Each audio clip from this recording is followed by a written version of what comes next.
आता तुम्हाला मिरच्या जरी लागल्या ना तरी चालेल मित्रांनो, तब्येत माझी ॲक्च्युली बरी नाही आहे.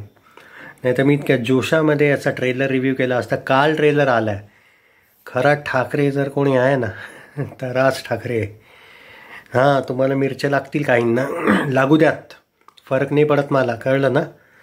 आणि भाई जो बेभान ट्रेलर आहे ना, हे मी सिरियसली सांगतो, तब्येत साथ नाही देते, नाही तर असा फाडू रिव्ह्यू केला असताना यार, मजा आली सिरियसली.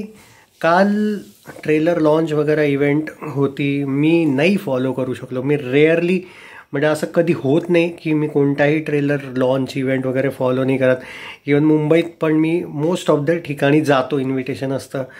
बट मी लास्ट 10 दिवसात तब्येतीमुळे कम्प्लीट डाऊन आहे. इवन माझा देवराचा जो प्रीमियर शो आहे त्याचं पण नाही होऊ शकलं माझं. एनिवेज, पण यार खरं सांगतो आहे, इतका जबरदस्त ट्रेलर आहे ना, आणि याला जरा प्रमोट करायला शिका रे.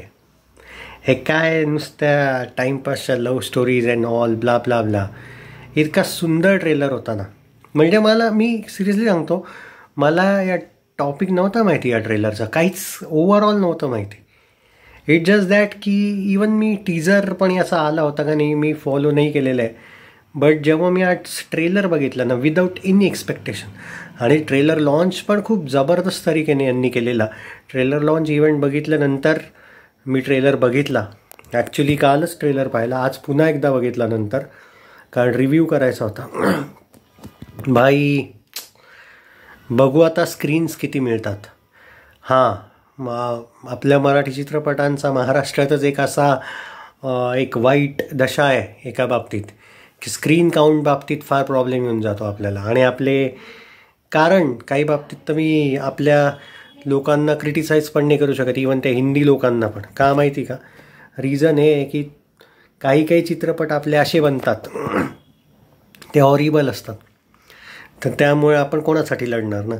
पण यार या चित्रपटासाठी प्लीज, इवन उद्या पण खूप सुंदर चित्रपट येणार आहे, सपोर्ट करा जरा चित्रपटाला. चॅनल नसेल केलं सबस्क्राईब तर नक्की करा. कसा वाटला ट्रेलर नक्की सांगा.